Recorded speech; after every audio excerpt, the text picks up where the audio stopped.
10 seconds to go.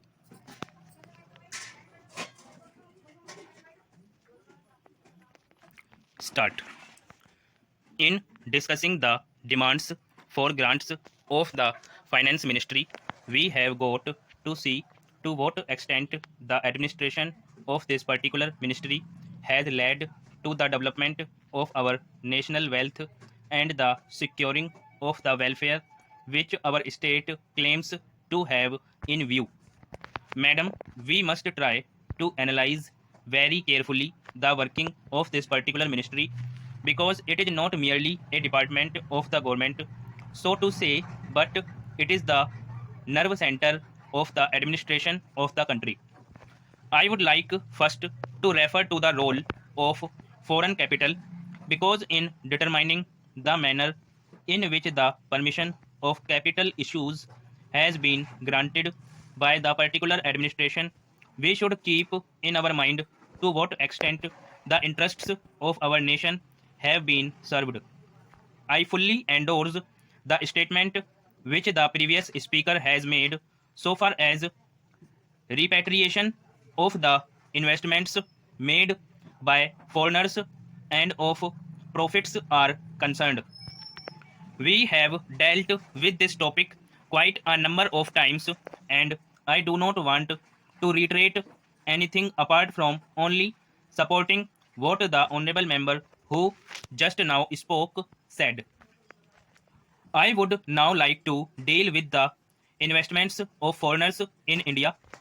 Madam, the government of our country accepted the proposition that in allowing foreign investment, it should come in only in such industry and such form of production wherein our national investors will not come forward and in which technical skill is wanted. There is also one other factor which the industrial policy of our government of 1948 as adumbrated further in 1949 by the Prime Minister laid down. It specifically said that the control and ownership of such concerns should, as far as possible, be in the hands of Indian nationals and the technical know-how of our country should be developed. I would like to emphasize the figures that have been put forward for the last few years. From 1947 till the end of 1952 or the early part of 1952, it has been reported that rupees 19 crores of foreign capital have been allowed to be invested in our country. Of that, practically more than rupees 6 crores have been allowed to be invested in managing agency and trading enterprises in our country. So far as the government policy is concerned, we find that a sum of rupees 4 crores has been allowed to be invested this year. We do not know how it is to be used up. We have been told that during the period 1948 to 1953, nearly rupees 35 lakhs have been allowed to be invested in textile machinery and generally in the textile industry.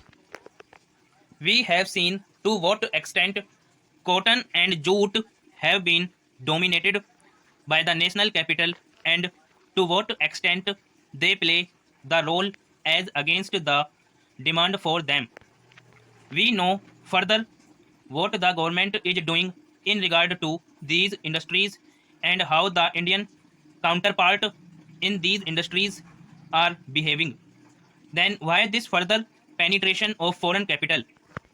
Even in regard to the expansion scheme, we find that paints, soaps, electric fans, and machine tools are some of the industries where the government is allowed foreign interest to establish or expand their factories.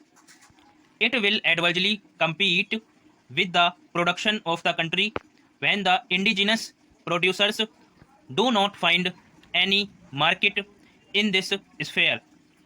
Therefore, we have got to see to what extent the capital issue has been regulated by this government and particularly by the finance department so that the national well-being of the country could be guaranteed.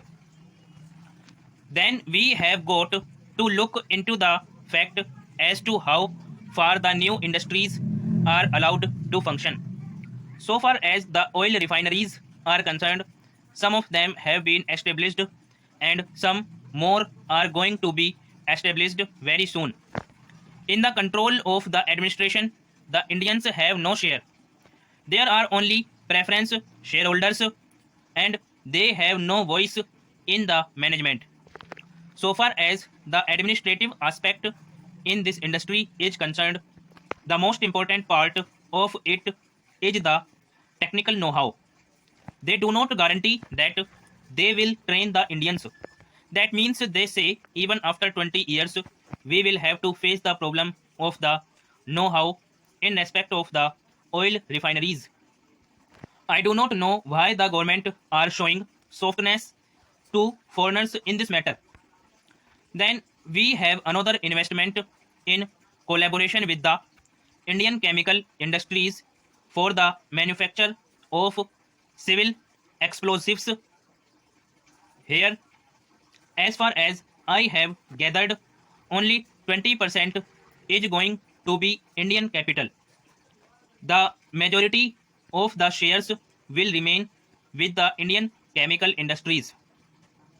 Nobody else has been allowed to make any investment. It would have been better if other companies and private individuals had been given an opportunity to purchase the shares.